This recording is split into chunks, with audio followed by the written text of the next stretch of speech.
What's up, everybody, and welcome back to KyTalk Live. Happy Friday. Today, as we've been talking about for a week at least, I have the very talented actor Lew Temple joining us, and you know him from many projects. What is up, Lew? Thank you for being here. Hey, Kai, thanks for having me. Thanks for inviting me down to Kentucky, where I've had a happy hour or two myself. It is Cheers. Friday. Yeah, absolutely. And I hope everybody has had a good, safe, healthy, helpful week. I think it's good to be healthy, but also good to be helpful. So Absolutely. help out a neighbor or allow yourself to be helped. And I'm helping myself to Bloody Mary right now. Kentucky has such a lore with the spirits, moonshine, undercover operations, not just with the spirits, but with the smoke. There's so many character-driven outlaws that are roaming the hills. It's just fantastic. And I think for a guy like me, it gives. With my kind of work, it gives me a lot to shoot for. Yeah. There's times where I'll say, "Oh, I'm way over the top," and then I'll look at a YouTube video of somebody and say, "Oh, I'm not even close. I better shoot for the moon." But yeah, I've always enjoyed Kentucky so much. Well, and we can't wait to have you back. That's a I'm looking fact. forward to it. Which, by the way, Yes. very well may be in October.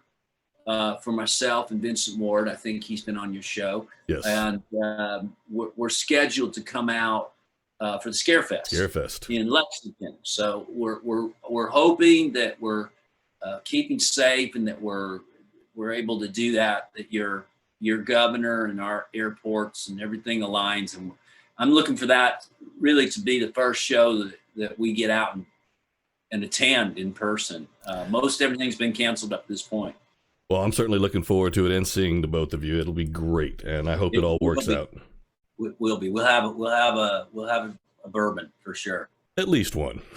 And then lo and behold, again, destiny, no coincidence.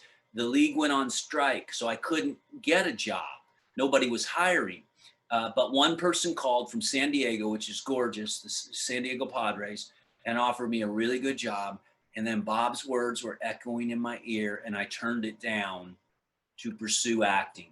But up to that point in time, I was entirely invested as a baseball player, executive, scout, and I still love it today. I love everything about it. And Kai, one of the things that's interesting is I still have the same dream probably every 2 months that I had as a 12-year-old boy. And that's suiting up as this man that looks nothing like me.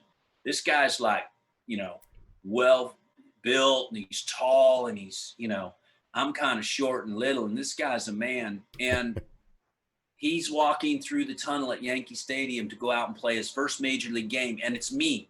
And I'm talking to players and I'm a little nervous, but I'm okay. I had that dream at 12. I distinctly remember, and all the way up, and I still have it. I still have it. So I adore The real passion there, yeah. I adore passion. Not just for baseball, but for anyone that has passion for anything, whether it's bourbon or Kentucky Derby or horse racing or drawing or music. I'm a big fan. I'm a big supporter and advocate of passion. That's all I ask anyone, have passion for something. Or podcasting, by the way. Podcasting, be a passionate podcaster. So yeah, baseball's been a huge part of my life. That's awesome to hear. Now, you did bring up already the Disney film, Angels in the Outfield, which was amazing. I tell you what, I'm a Disney kid at heart still, Yeah. so seeing movies like that really does it. And of course, The Lone Ranger, which you were in. Yeah, The Lone Ranger, which was also a Disney movie. So interesting that this movie was huge. I mean, like an epic. Gore Verbinski, the director of all the Pirates of the Caribbean's, up to a certain point, he doesn't direct them anymore, and they've kept going. He hasn't. Yes. But he makes huge movies, and he was literally building train tracks out in the desert in New Mexico. And I mean train tracks for trains, not for plastic. These were real locomotives that he was bringing in. He needed them to go through a certain location. And so we had real,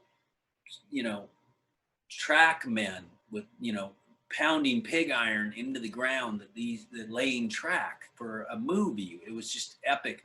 And to be on a horse for that long, which growing up, of course, every boy's dream, my generation, at my age, to be a cowboy and be on a horse, it was a boy's dream, and it was amazing. So we went to go to cowboy camp. I knew how to ride, but you got to bone up pretty good. Oh yeah. And we were in cowboy camp for 4 weeks, just riding and shooting guns and roping and, mucking out stables, and really trying to inhabit the character and the lay of the land. So much so that when the movie started, none of us wanted to come in and be part of the film. We were just having a great time training for it. And then it gets to a point, and all you cowboys out there, and of course you're right in the middle of horse country. So you've got a lot of horse folk. When you ride a horse every day, all day, you actually don't want to get off. Yeah. Not because, it wasn't so much that I loved it. It's just an inconvenience to get on and off. I would ride over to craft service on my horse to get something to eat. I would ride over to get a cup of coffee. I would ride over to the porta-john to go to the bathroom. Then I had to get off.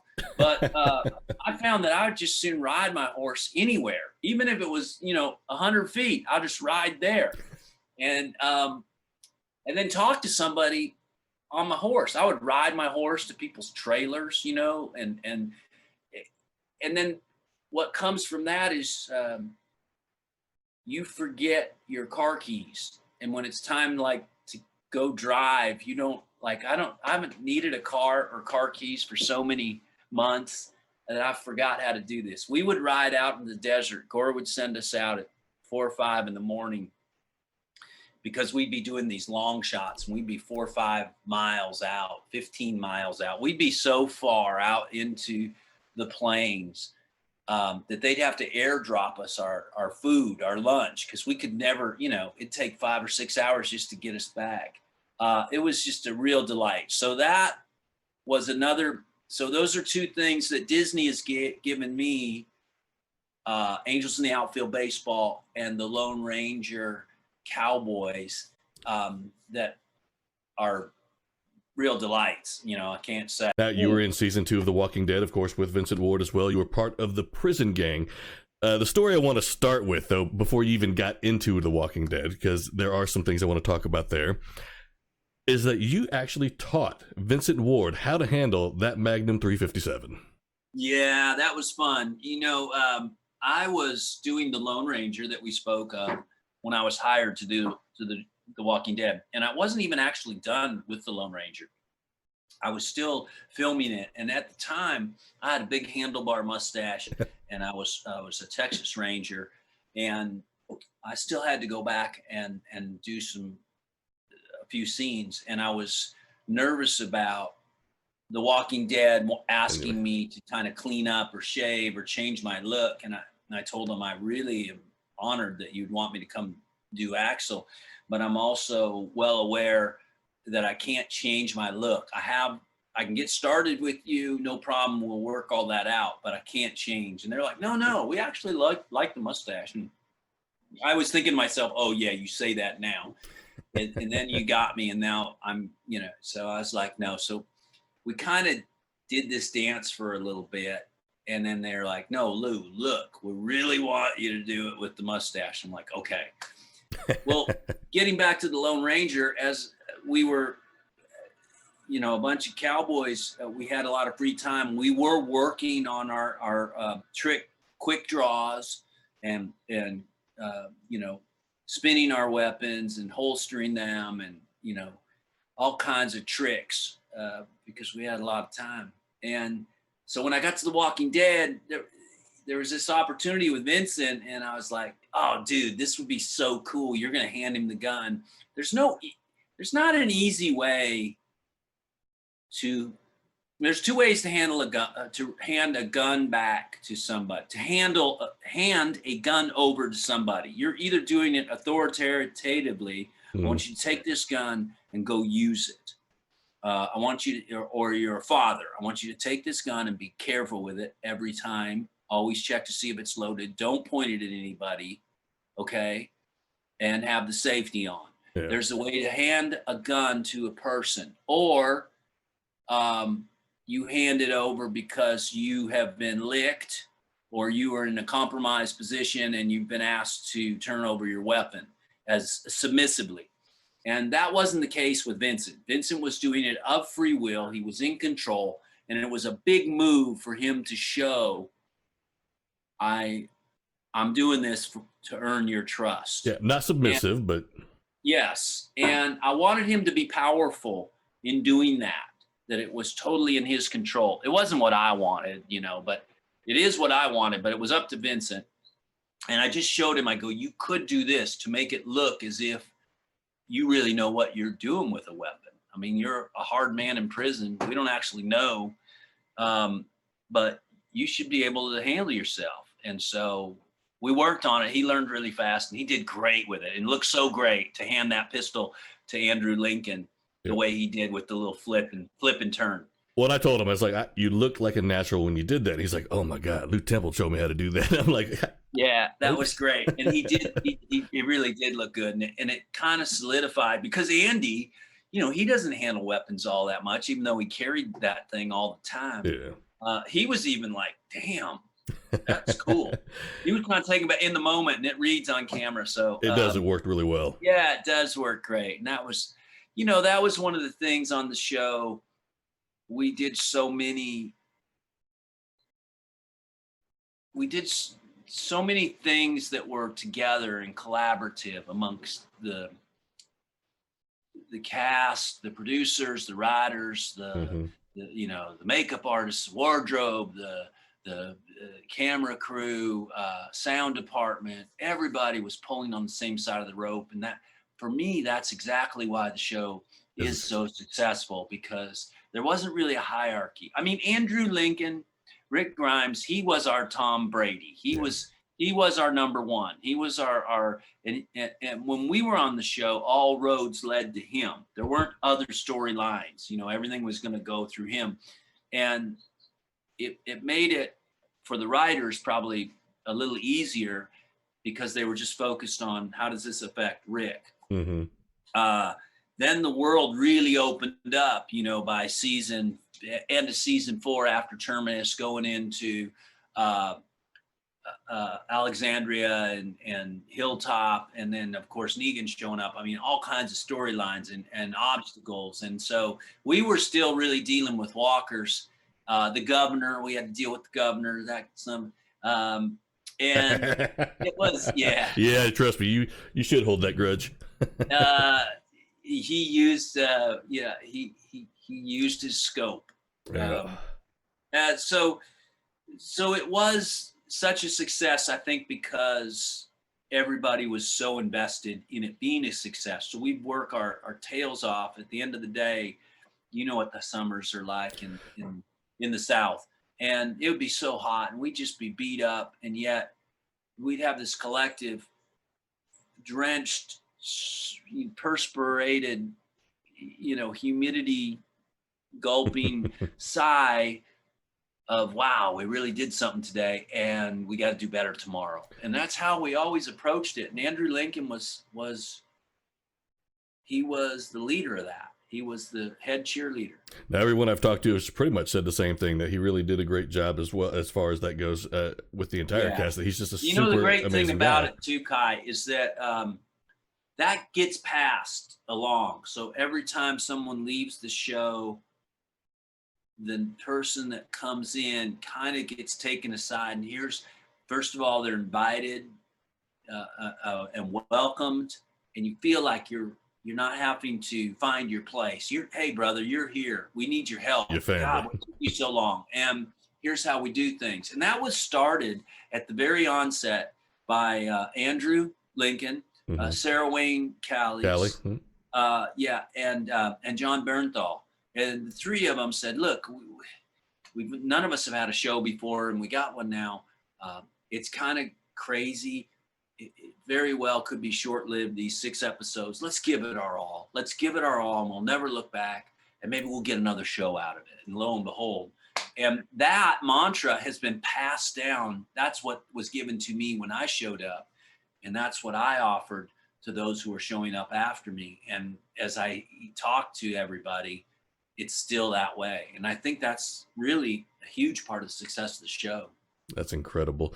Now, a lot of people don't know that you actually auditioned to the show prior to the Lone Ranger, prior to Axel. Tell us a little bit about that. Sure. Yeah, well, originally, interesting because of my pedigree in the horror genre through Rob Zombie films and whatnot. The graphic novel had been brought to my attention. It was on, someone sent it to me, or it was on my desk, and I looked through it, and I was like, wow, this is really intense. and I inquired about it, and they're like, yeah, they're going to do a television show. And I'm like, oh, no, they're not. This is way too violent. They're never doing a TV show on this. Little did I know. So then I was called in to read for Merle, the role of Merle. And it was that monologue, that great monologue on the roof where he's locked up, and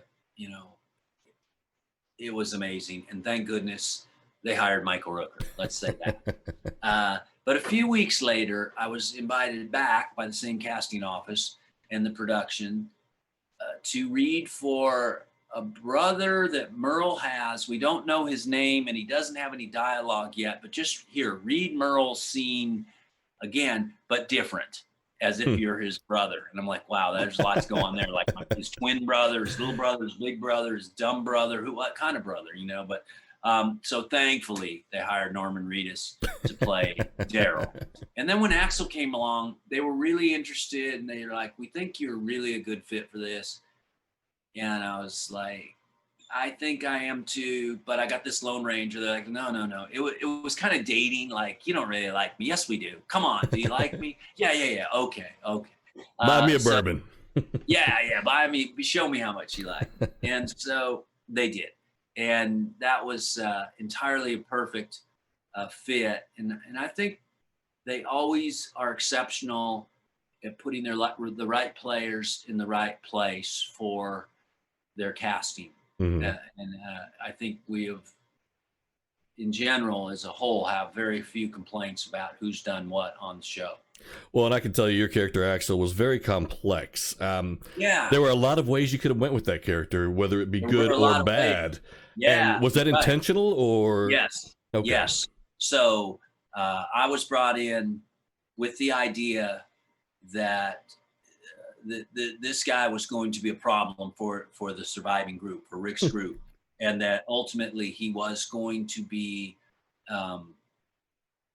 someone they were going to have to deal with, and yet we want him to be trusted. So if you can hide, we're looking for, not everything's on the label. If you can kind of reserve or hide some teeth, that'd be great. Then I got notes like, but we do want him to be colloquial and lighten the mood a little bit, because we're real heavy, and everything's been really heavy coming out of Herschel's Farm season 2. So if you could kind of make it jovial, actually, we really want you to be likable, and you can keep the uncertainty, but don't play it hard at all. We actually, and now we're moving forward, and let that go, because I don't think we're going to get to the villain of Axel. We want him to really, we want it to hurt when he goes down. And so it was a lot. It was very confusing, because I was always reserving the possibility that Axel wasn't great. That's why I kept, everything buttoned up, the jumpsuit. Gotcha. When we were going to undo it, a lot of tattoos, and this monster was going to come out. The first several episodes, I was jonesing from being a drug addict, so I was in withdrawals from heroin, which didn't.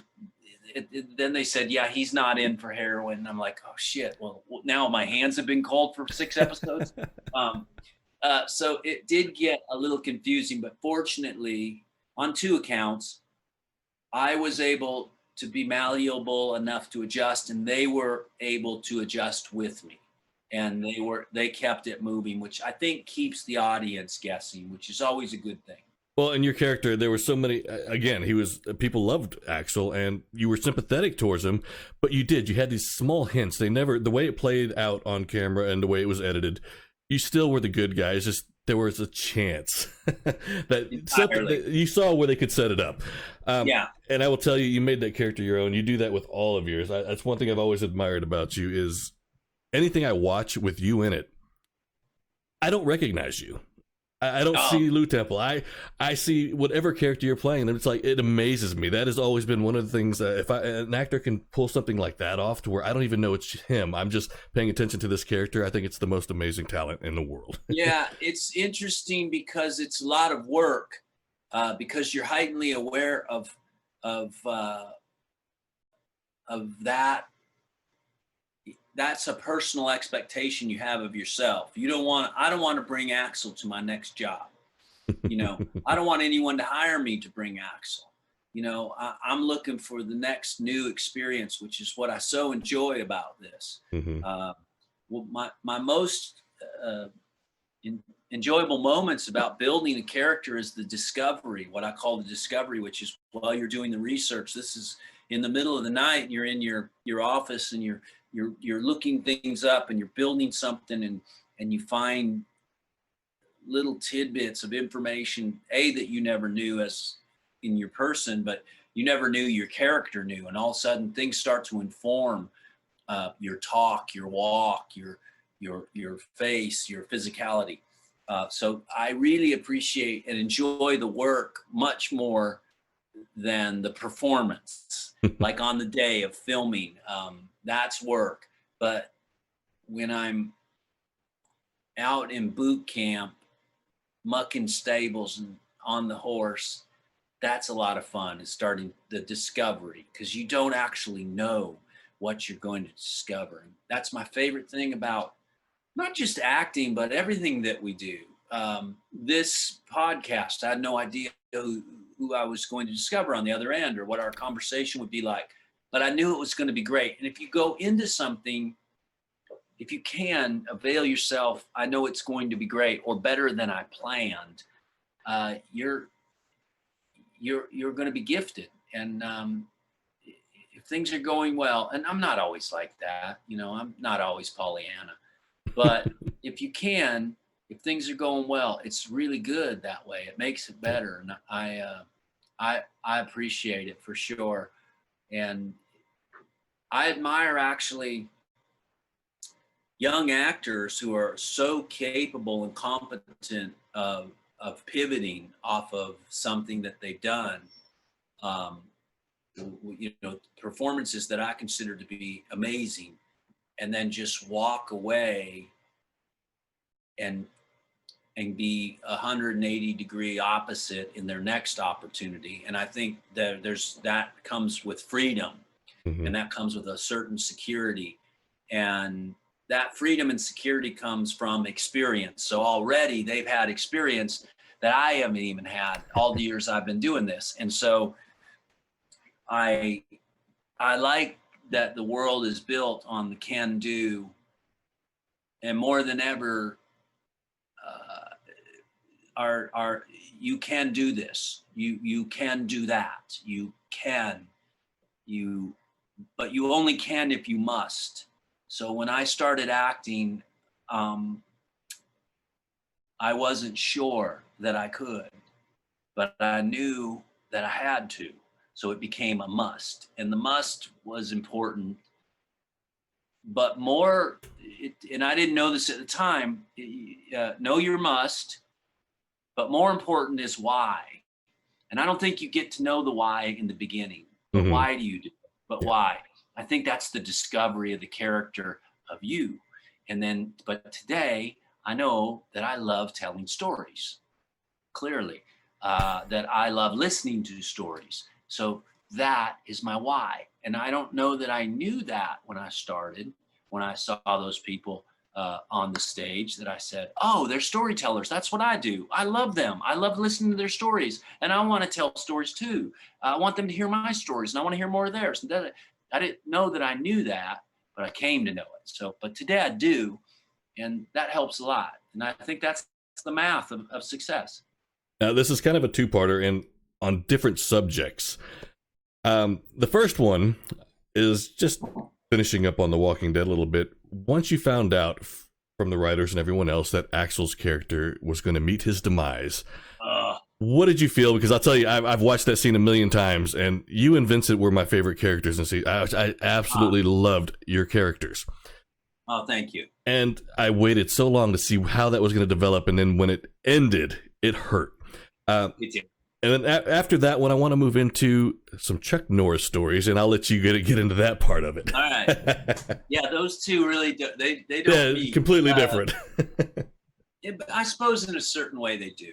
I could totally find the through line there. Look, I thought Axel was going to be an integral part of the survival group, and I was kind of being led to believe that he was as well. By virtue of the graphic novels, I was well aware that he does die, essentially. Yeah. But I was thinking that maybe it wasn't going to come as quickly as it did.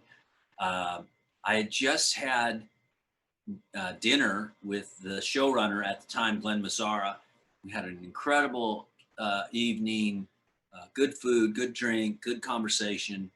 And it felt to me like I was really going to be a big part of moving forward. And a few days later, I got a call from him, and I thought, oh, Glenn's just following up. And hey, Lew, hey, buddy, just to let you know, look, Axel's going to take a bullet. And I'm like, what? Whoa. No.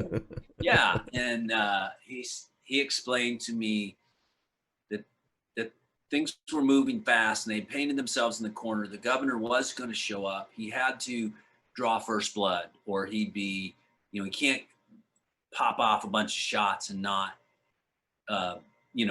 have some damage, or he would be impotent, essentially. Damage, that was heartbreaking.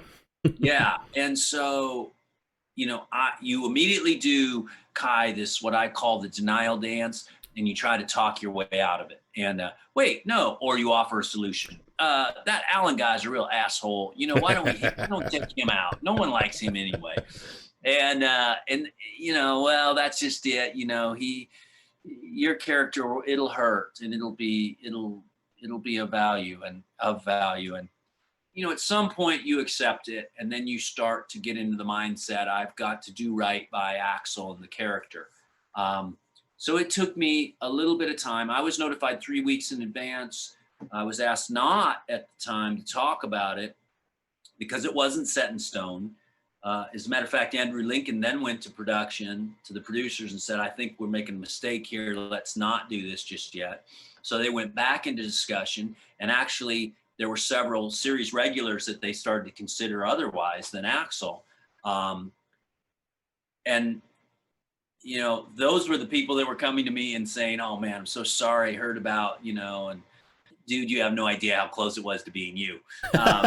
So you just wanted to do well. I wanted to honor anytime one of my characters is going to be, killed, to die. I do my best to honor it, because to me, that's what death is. It's an honor. You should honor death and dying. And I just wanted it to be poignant. And they had asked me if I wanted to come to the writer's room to help. And I'm like, no, you guys do a great job. But I would offer this. The Zapruder tape, I think it's called the Zapruder tape of the Kennedy assassination, was so dramatic to me watching that. Not at the time, but as a child later, and seeing it. Even today, this headshot, and it just happened so quick. And Jacqueline Kennedy having to attend to this person who was her husband, and now is and so I just said, I think that, well, first of all, they asked me if I wanted to to come back as a walker and reanimate. And I was like, hell no. I don't want to go through that makeup. I don't want to. Why? So Carl can come out and put me down, steal my mustache. No. So I said, definitely a headshot. And I said, it's so final and it's so shocking. Chuck is different than Andrew Lincoln in that he was the leader of the show, and it was all built around him, but he didn't have any false pretense that he was a Shakespearean trained actor that was carrying the load. In fact, he understood himself to be exactly who he was, and all he was there to do was his thing, but also to support everyone. He was forever grateful for everyone's effort. He was a great teammate in a different way, in the support. He was very humble, and he was entirely like he was like a coach. All right, let's have a good shoot. Let's do this scene the best we can. I'll try not to mess it up, but if I do, you guys pick up the ball and just go with it, carry it, score. And he was really enthusiastic, and I enjoy him implicitly. And I know all the jokes, and they're as funny as it gets. I get it. But to be truthful, that show works because of his humility. And there was a certain, he made fun of himself a little bit, but he always honored and respected the show and the white hat that he wore. We didn't have a lot of gunplay in that show, or if you did, it got roundhouse kicked out of your hand. My granddad would get so mad because on the show I was, a character that had, I was rather nefarious, but small time, petty criminal. But I kind of knew what was going on in town, and I knew where all the bad stuff was happening and who. And Chuck would come up, and he'd catch me doing something wrong and kick my ass, and then have me interrogated. My granddad would always say, "Did you know that roundhouse is coming, that kick? Why can't you block it or defend it? You didn't even get a punch in." And I'd be like, "Granddad, it's a show, and I'm just there to serve that roundhouse kick." And, he took it. But that was the audience, by the way. It was middle aged America. White hat versus black hat, although Chuck wore a black hat, and it was good guys versus bad guys. It was that simple, and it was beautiful, and it was built on stunts. So I cut my teeth on stunts on that show, in the form of honoring what stuntmen do, and so a lot of actors always want to do their own stunts to have I want to help, and I also want to be the guy. I want to do my thing. But you don't understand that someone's been brought in to do your thing, and they don't get paid unless they do it. So you're taking food out of their mouths. You have to acquiesce. And I learned that on Walker, Texas Ranger, and I'm grateful for that. And I'm grateful for the opportunity for all the people I got to work with. I got to do a show with Lee Majors, who was a $6 million man when I was growing up, which was super cool. And I was forever grateful for that. I got to work on that show. Finally, I was killed by Frank Stallone, who was a mafia guy coming into Dallas to take over. And Walker had to investigate my murder.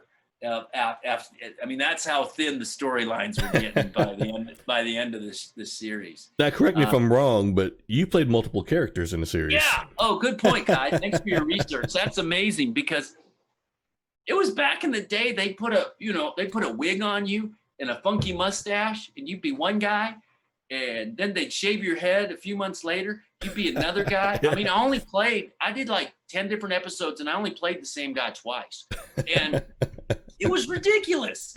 And I'm assuming on CBS, Walker, Texas Ranger, if they were doing it, because that show had a high profile at the time. Yes. Everybody else was probably doing it too. We just never noticed on Charlie's Angels that we were probably seeing the same dude roll through there. I was a horror fan in general as a kid, like anyone would be. Yeah. I was probably more into the creature features, the Draculas and the Frankensteins and the Wolfman than I was dark horror. I Mm-hmm. certainly was aware of like Dawn of the Dead, Day of the Dead, but it wasn't something I was seeking out, that genre in the least. And a casting director, Monica Mickelson in town here, was working for Rob and casting The Devil's Rejects, and she had known me and brought me in for Adam Banjo, and I liked her very much, and so I read the script, and I was like, uh-oh, wow, this is crazy. I mean, within 2 pages, I've got a giant dragging a dead corpse through the woods of a naked girl. This is, I'm not sure where's it going to go from here. So I went in, and lo and behold, there's Steve Zahn and Jeremy Davies, and they're both reading for Adam Banjo, and I'm like, wow, I really like both those guys' work. What the hell am I doing? And and then I got word that Rob liked my audition and he liked me and this might happen. And I was like, okay. And then I got another word from Monica. Yeah, it looks like this is going to happen. I'm not saying it is, but I'm saying it is. And then I got nervous. And so I called my buddy, my Southern bro, Walton Goggins, who was in the first one, House of a Thousand Corpses. He had worked with Rob. And I was like, Walton, I don't know. I'm a good Christian boy from back in the South. I don't know about working for this devil worshiper. And he laughed just like you are and everyone else. And he said, Jesus, Lew, do yourself a favor. Go enjoy working with Rob. You'll have a friend for life. It'll be very creative. You'll have a great time. And truer words never spoke. We've been fast friends ever since. And it's been a great relationship. And I like what Bill Moseley told me when I started that movie. He said, this is a genre that allows you to grow and build and plant seeds and do things with characters that other movies don't have the opportunity or the time or the insight to do. And that was really true. I'm glad that I've been a guy that's been observant in my life, not just in this career, but in baseball. I understood I had to learn how to survive in baseball, and I have as an actor as well. So I watched Bill Moseley and Sid Haig, God rest his soul, yes.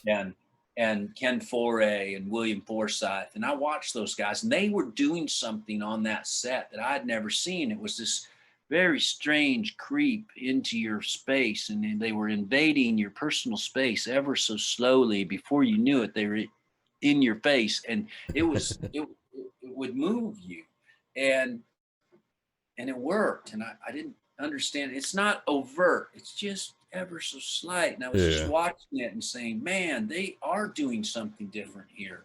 And it raised the bar ever so much. And again, I'm so grateful to have been exposed to that. And then I always feel like I'm sort of the Southern version of Rob Zombie. And, I'm not comparing myself to Rob, but we're both kind of squirrely guys. You put some facial hair on me and a lot of, Southern bravado and I can squirrel it up pretty good. And so the Adam Banjo was great. And Rob gave me a lot of opportunity.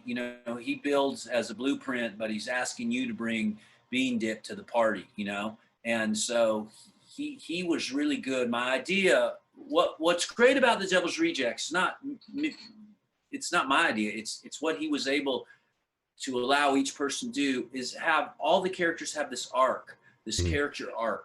And so for Adam Banjo, it was a lot of bravado, a lot of big mouth talk. And then the shit hits the fan. He puts his wife's dress on. Then he's got to go out in the desert. And, he's chided a lot. And then he's got to pull on his boots and fight for his life. And he goes down in a blazing flame of glory and nobility and pain, calling for his best friend. And it just worked. And so Rob was really available for actuating that, not affecting all of those things. So, he asked me at some point, he said, Lew, if, you saw an execution, what would you do? And I said, I'd probably lose my lunch. And sure enough, here's a can of clam chowder, Campbell's clam chowder being poured into my mouth so I can throw up in the scene when Jimmy gets blown away. It works. And yeah, all of these things were so perfect. Now, with all that said, you were talking about upcoming projects, and we do have one. We want The trailer was just released today for a movie coming out called Limbo, another horror movie that looks incredible. I'm going to go ahead and play that real quick. I don't know if you and I will be able to hear it, but I would love for everybody else to see it. Bear with me right now, and here it is, Limbo with Lew Temple.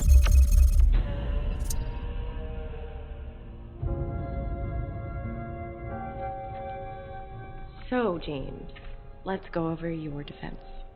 What defense? Quite the model citizen. Armed robbery, grand theft, assault, battery. Can someone tell me what the hell is going on? You are dead. So where am I now then? Limbo. It's a neutral place between heaven and hell. There is no way that this lowlife getting into heaven whilst I'm stuck here. When you die, you die. You're dead. End of story. That's it. Done. I trust you about as far as I can spit. You smell that? That's the smell of victory.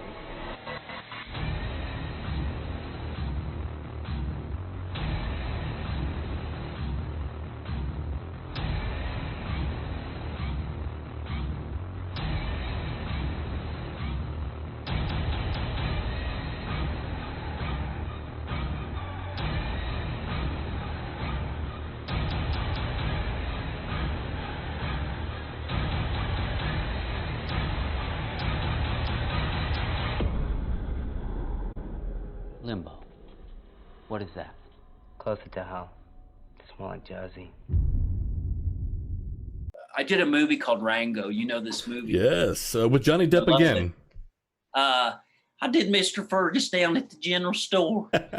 Speaking of Disney, I used to love this Disney Robin Hood, and there was an actor named Pat Buttram, and he did the Sheriff of Nottingham. Ooh lolly golly, what a day! And so I would do Mr. Fergus. Also did Sergeant Turley, who had with the turkey with the arrows.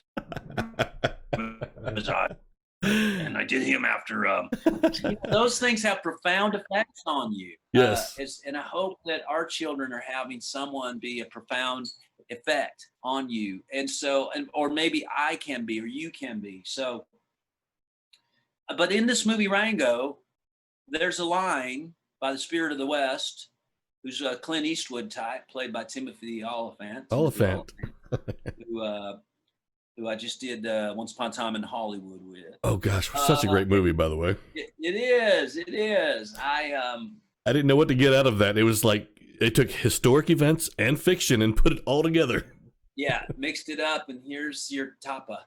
And but there's a line in there that says, "No man can walk out on his own story," and I believe that to be true. You have a story to tell, and you'll tell a lot of other people's stories because you think they want to hear it, or you'll tell stories that are kind of like yours, but at some point you're going to have to tell your story. Yeah. And you might as well get on with telling it. So that would be another piece.